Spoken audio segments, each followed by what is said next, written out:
What is going on, everybody? Welcome back to Off the Gridiron, your Apollo HOU Houston Texans podcast. My name's Noah Outlaw. I'm one of your hosts as always. And as always, I'm here with Garrett Harrelson. What's up, brother?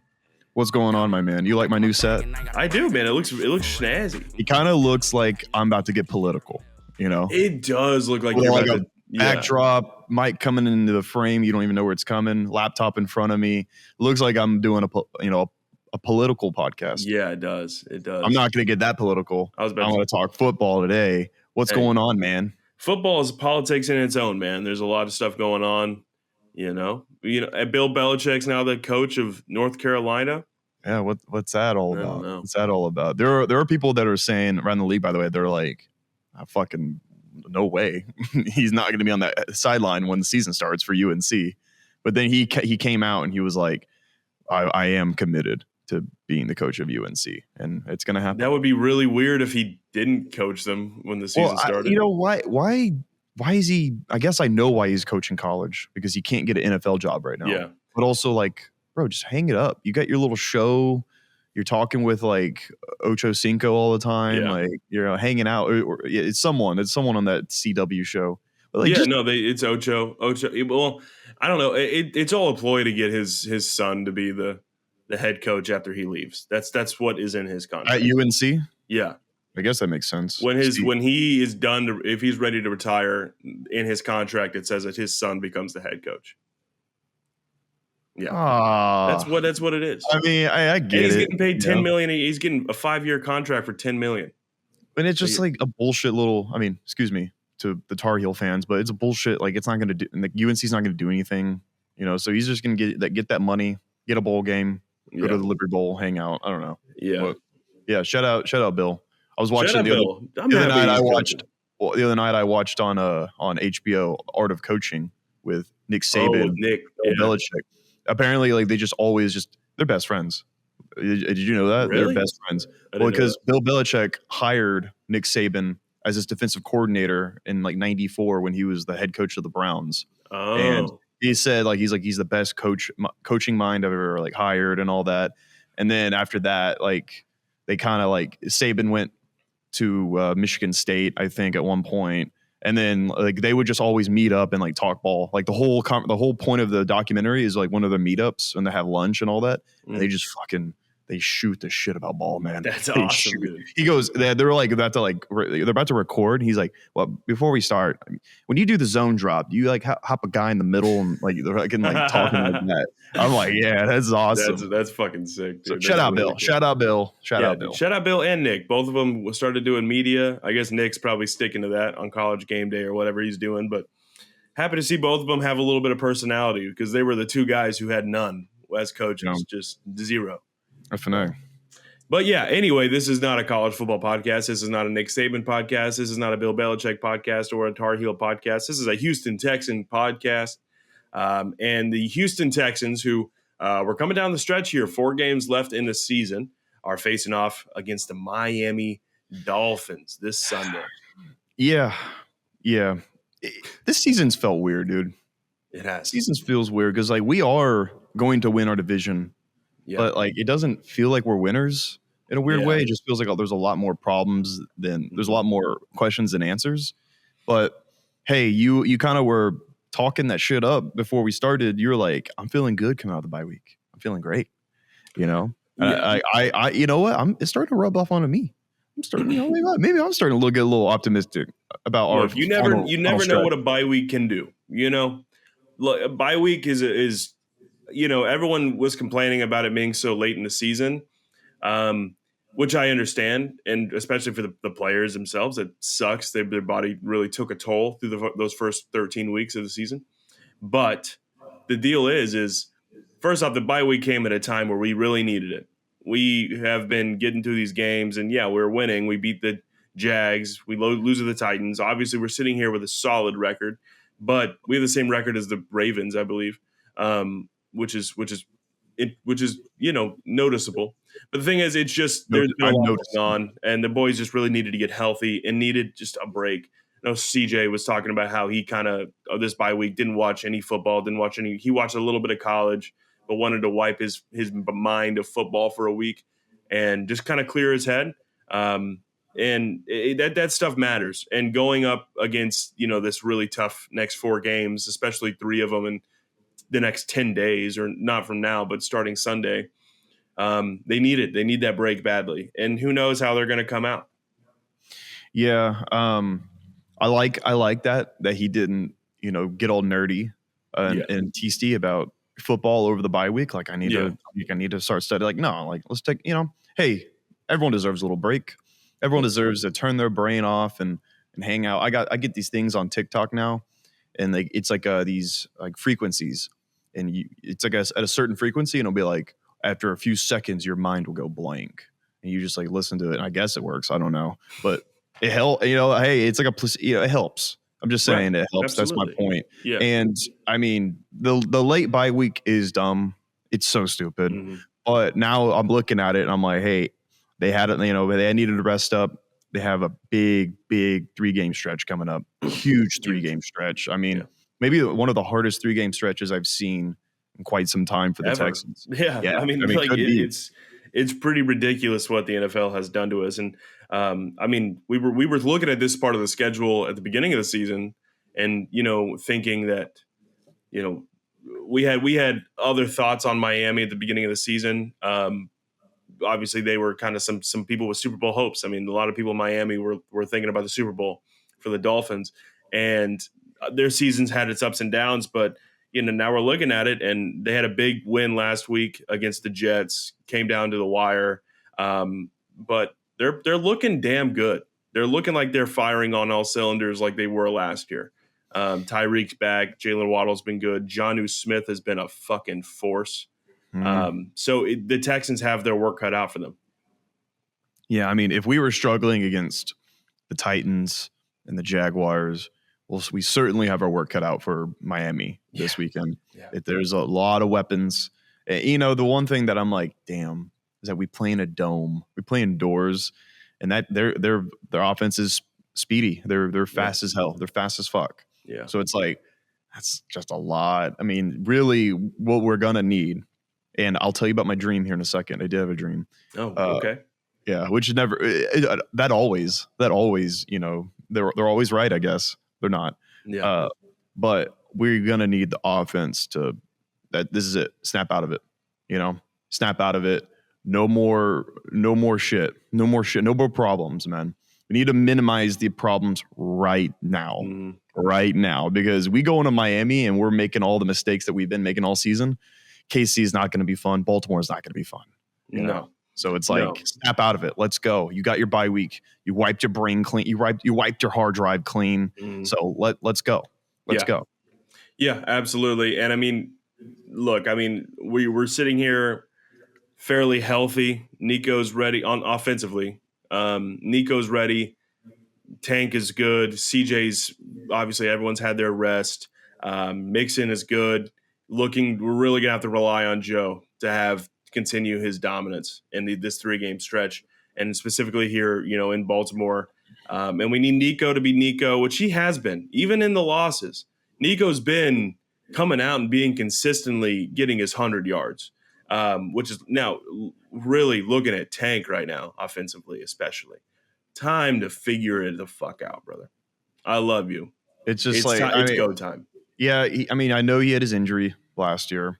He got shot over the offseason. That definitely hampered his training a little bit, but it's now week 15, and he's just nowhere near the production that he had last season. Nowhere near it.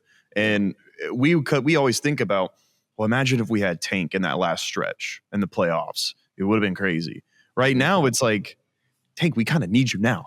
Yeah. Now it's like not like, oh, we were doing fine. We made the playoffs. It's like, no, like now it's like we need you, Tank. We need you to step up big time. Yeah. And Dalton, I'm not going to talk as much shit on Dalton right now because he did catch that touchdown. Seems like it could, his production could be trending upwards.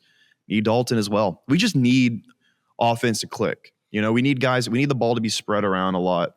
Like you said, Nico to be Nico. We need the offensive line.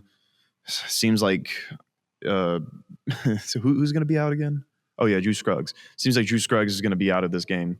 So Need the offensive line to just limit the mistakes, man. Limit the mistakes. You don't need to be moving guys like the Detroit Lions or anything like that. You're fine. Just keep CJ upright and let's go. Like let's not overcomplicate things. No. Let's not overcomplicate things. Let's just go and play like bully football and let's just win this game. Yeah, well, you mentioned Juice Scruggs, which is, the Texans offensive line past couple weeks before the bye were playing some of the best football they've played all season. And it still wasn't great, still wasn't perfect, but they did it. They played football, which is nice. And they did play football. They recorded snaps. So they did. Now Juice Scruggs is out. So that means Kenyon Green is looking to get the start there. Am I being gaslit? Because I could have sworn he was out for the season. No, he's back.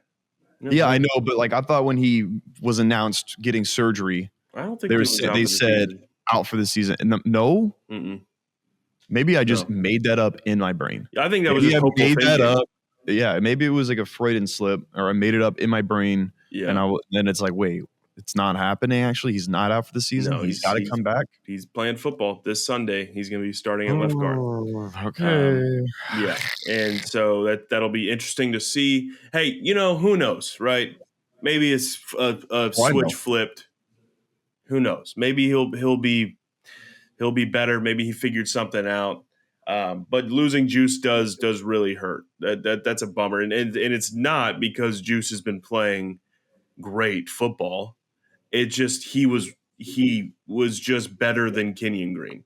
That was simple. That's all we were asking for, and it ended up that's what we had, and now we don't have him, and that's a bummer. So I'm just fingers crossed that Kenyon can figure it out this week. Play like a first round pick, man. I'm over this shit. This is why you don't draft Aggies, dude. This is why you don't draft Aggies. Yeah, you know what? I'm with that. Yeah. I'm with that. You have a lot of college takes, and I'm not. My team's not very good, so I stay. But you have some takes, and sometimes I choose to ignore them most of the time because you said. Once you said bowl games aren't fun. They're not. There's a reason that they don't matter anymore. The bowl games are fun. The bowl games now matter. They matter now. They used to be bullshit. I don't want to play in the Little Debbie Bowl. I don't care if my football team goes 6-6 and they get to play in the Fun Dip Bowl. Congrats! I don't care. I would love that. I would love to play in the Fun Dip Bowl. Yeah, I wouldn't. Yeah, no, but you're right. Don't draft an Aggie. You don't draft Aggies. The only Aggie that's ever made unless he's a defensive end. Sure, a defensive end or maybe a receiver. Look at Mike Evans, but that's it. That's all I don't get him. No more Aggies. I know it's a hometown kids. It's cost. No more. Anyway, so Kenyon Green back. We'll see how that goes. Now, look here's another thing, and we've before the bye, and we were talking about this, and CJ's been struggling, and I'm really looking at him through this stretch of games to be CJ Stroud that we knew from last year. Need the MVP. Need the team MVP. Yeah, because he's not the team MVP this year, but you can argue without CJ Stroud, we're just nothing. We're nothing at all. We're not a team. We're not a team that can win any games, really. CJ puts us in position to win every week, or tries to at least. And you're like, just like I was looking at Tank Dell. Looking at CJ Stroud, I'm like, man, come on. Mm-hmm. Now it was like you throw 2 picks and can't complete your passes, and you can't push the ball downfield. Overthrowing guys. We are going to lose these games. Mm-hmm. We're going to lose these games. You need to just don't get complicated. Don't make it complicated. It's not rocket surgery. Just play bully ball. Mm-hmm. Yeah. So look, offensively, we obviously need to put up points because and a lot. And Schultz is, you mentioned his touchdown, which that's great and all, but on that Schultz touchdown, it was maybe some of the most busted coverage I've ever seen. I think he was the only guy on that side of the field. He better score a touchdown in that situation. But looking for Dalton to come back and contribute, looking for Nico to be himself, looking for Tank to come back. looking for Joe to be Joe. Love Joe and what he's done this year. Just keep that up. Do what you've been doing. And the offensive line, just manage to be all right. Like you mentioned, keep CJ upright. Don't let him take a lot of big hits, for the love of God. And that's what I'm hoping for, because we're playing a Miami Dolphins offense, that can put hella points on the board. I mean, if the offense is not on the field, our offense, that is, if our defense keeps being pushed out onto the field and, forced to, stop them, they're going to score. They have Devon Achane. They have Tyreek Hill, Jalen Waddle. They're going to score points. Tua is actually playing quite well.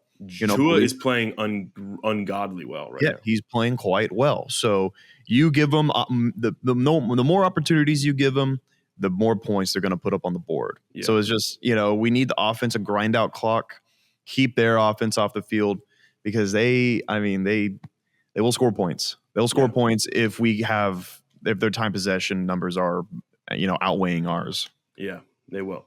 And, we look at the defensive side of the ball for us. Danielle Hunter's a go, Will Anderson's a go. Obviously, Stingley has been great. Kamari should be going. Now, news came out. Jalen Petrie is out for the season with, I believe, it's a pec injury, needs surgery. Tear. Yeah, needs surgery, which is a huge bummer, because Jalen Petrie's been playing lights out football. He's been, throughout the season, there's been busted coverages here or there, but the physicality he brings, it's unmatched. It's unmatched. So now, Petrie's gone, and we're looking at Eric Murray getting the start for the rest of the season. Eric Murray. He's inevitable, dude. Don't say that. Don't say that, dude. I don't want to hear it. I don't want to. Can we skip this part? Can we skip the safeties, dude? No, you got to talk about it. Yeah. Safety help. Go back or watch our bye week episode, whose ball isn't anyways. We kind of got into the safeties a little bit. Mm-hmm. Justin Simmons was right there. How's he playing this year?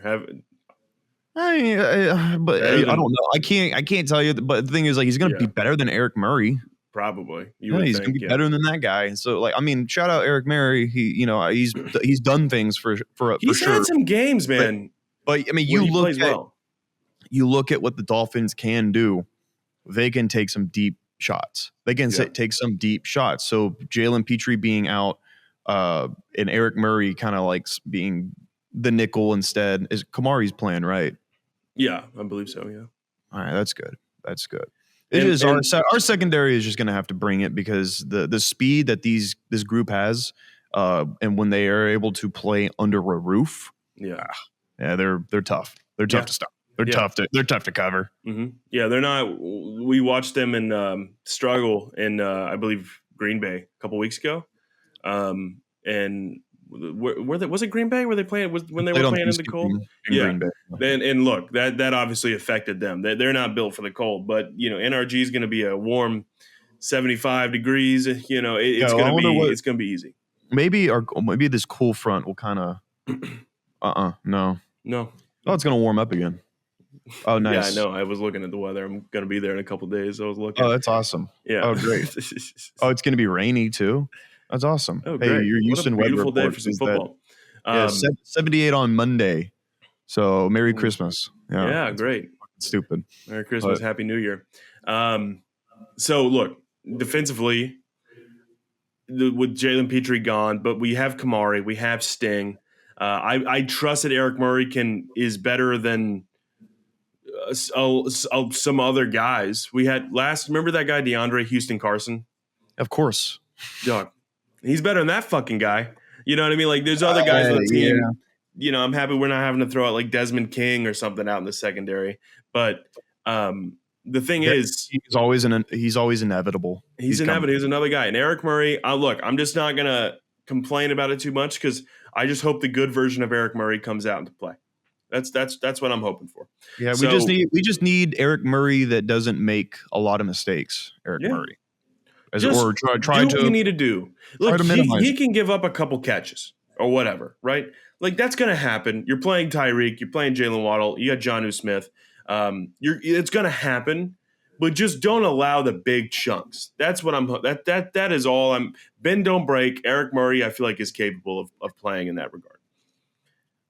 I'm also really focusing on our defensive line, who leads the NFL in sacks. Our duo at the edge, Danielle Hunter, Will Anderson Jr. They have been the only thing on this team from the offseason that has been at what was advertised.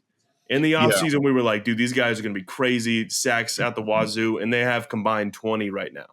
Yeah. No, I mean, the Danielle Hunter and Will Anderson Jr. duo, they're monstrous. Mm-hmm. They're terrifying. And I think where you're going with this is that Miami's top tackle will be out of the game. He's confirmed out. So, hey, and I don't even think Miami's offensive line is statistically that good this season in general. So like defensive line, win with that front right there. Win up front with that, because Will Anderson and Danielle Hunter, they can make life hell for Tua, who I don't know what his numbers look like when he's being blitzed or when he's being pressured. But I mean, they can't be that good, right? I don't know. Like, I don't know. I would have to go look at the stats for that one, but I'm not going to underestimate Tua. He's been ever since he got knocked out with that bad concussion earlier this year. Since he's gotten back, he's been on fire. He's been good. Great. Yeah. I mean, and like the thing is, it seems like we have an issue sometimes stopping the short passing game. Yeah. And their short passing game with their speed, it can be kind of scary. I don't want. Also, their short passing game can easily turn into a lot of rack yards because of how fast Tyreek is and how fast, how good Jalen Waddle is with the ball. And Jonnu Smith is what I'm worried about, man. I was watching their game against the Jets last week. It's what I had on the tube here, and it was watching him. He's a fucking freak, and he's been doing it all year. And I really think they're going to use him a lot, because I think the Texans offense is going to struggle covering Jonnu. They're going to struggle at times covering all of them. So we'll see. It's just going to be a group effort defensively to stop all these weapons, and they're going to make plays. That's what I want everyone to be abundantly clear on, is the Miami Dolphins are going to come into Houston and put some fucking points on the board. Yeah, I mean, there's this is going to have to be a shootout. This is going to have to be a shootout. Mm-hmm. Honestly, maybe not the Chiefs game, but these three games, they have a good chance of being they have a chance to be shootouts. Yeah, absolutely. Even the Chiefs game. I mean, like all of them. And it's but we can talk about the Ravens, we can talk about the Chiefs coming up, but right now I'm just focused on getting past this Dolphins team, who they're also extremely desperate. Their playoff hopes are alive. They could figure out a way into the mix here, but they really have to win out, basically. Yeah, they do. I mean, it seems like right now the okay, so StatMuse doesn't know the answer to his quarterback rating when he's blitzed. So I mean, I don't think that's right. We could text Stoney. I'll text Stoney. Yeah, text Stoney. I'll text Apollo Stoney, who's a huge Dolphins fan, and we'll see what he says. But the thing is, they are absolutely going to they're going to be desperate as hell. So they're coming in here fighting for their entire season. The Texans know we're going to be in the playoffs.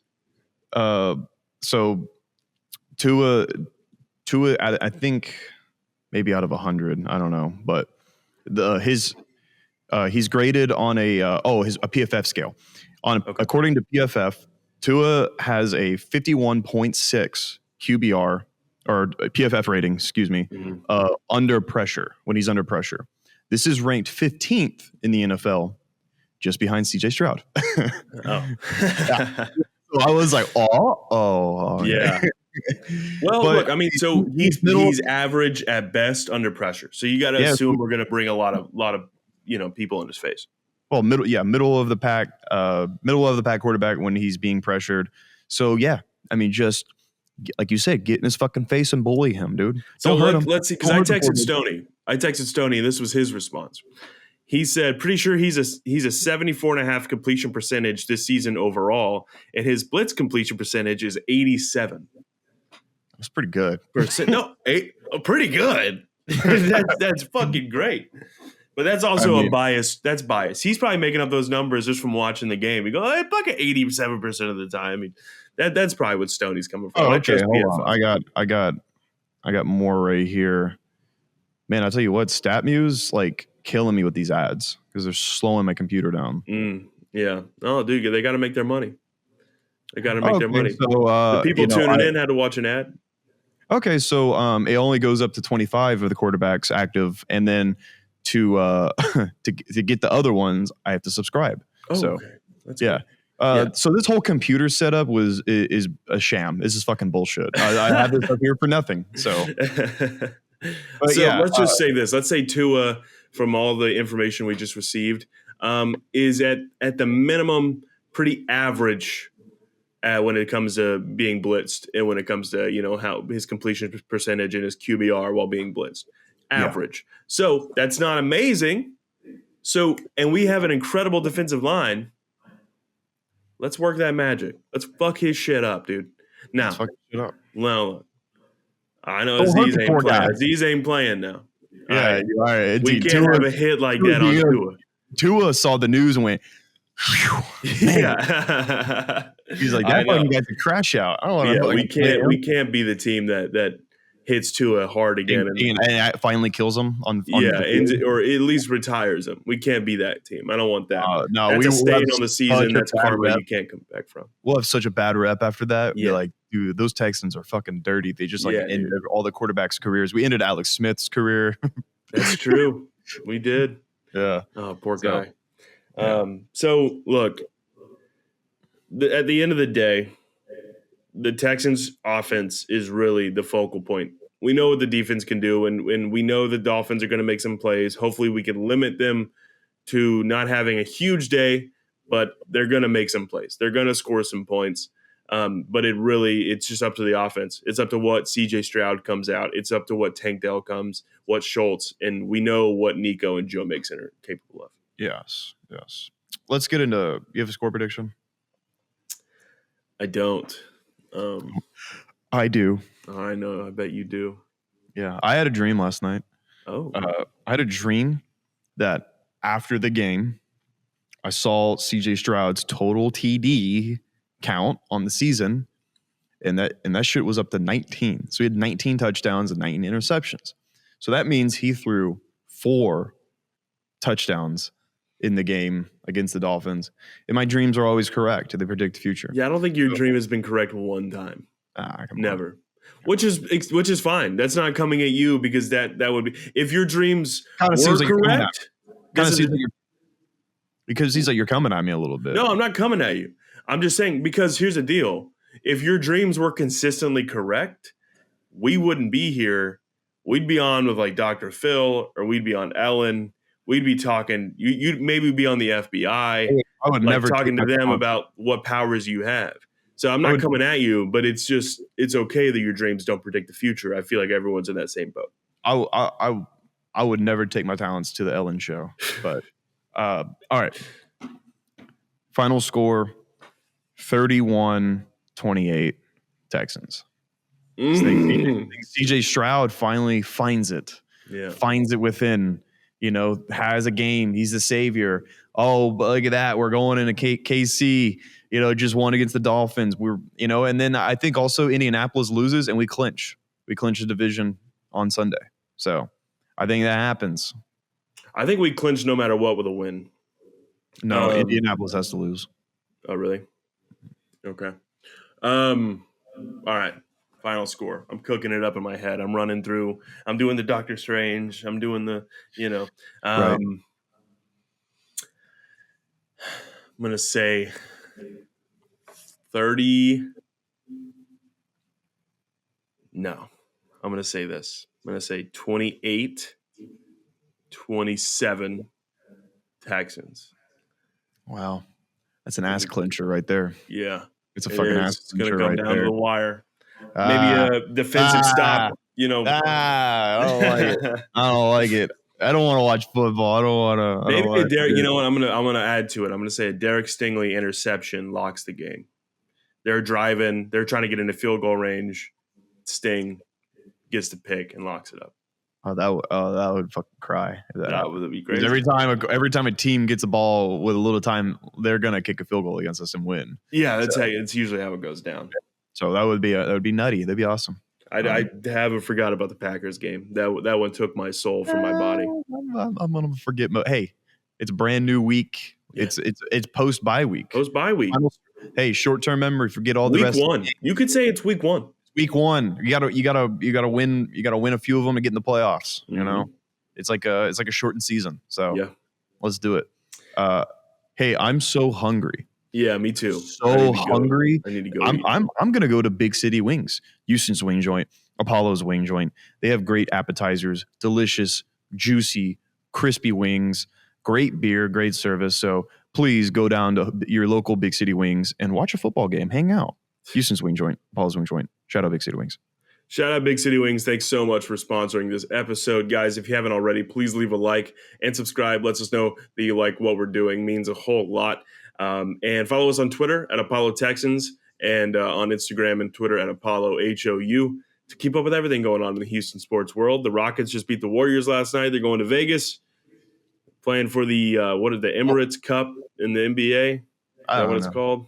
I don't know. This in-season tournament thing to me, I'm just like, I don't know, just play the games. It doesn't matter. I'm happy the Rockets are winning games, but who gives a fuck about the cup or whatever? Yeah. It is fun. Apparently, some people do. People do. Well, it's always fun being Golden State. So yeah, that's always that all the celebration. We haven't won one matchup against Golden State in 14 straight games against them. Yeah. So it was kind of a big deal beating them last night. Yeah, absolutely. Say what you want, Golden State fans, but we're coming for you. Yeah, we're coming for that dynasty. Coming for the crown, baby. All right, guys. Well, thank y'all for watching once again. Leave us your score predictions down in the comments below. Any predictions about the game? Interested to hear what y'all have to say. And other than that, thank y'all for watching, and we'll see you later. Go Texans. Watch Texans. See ya.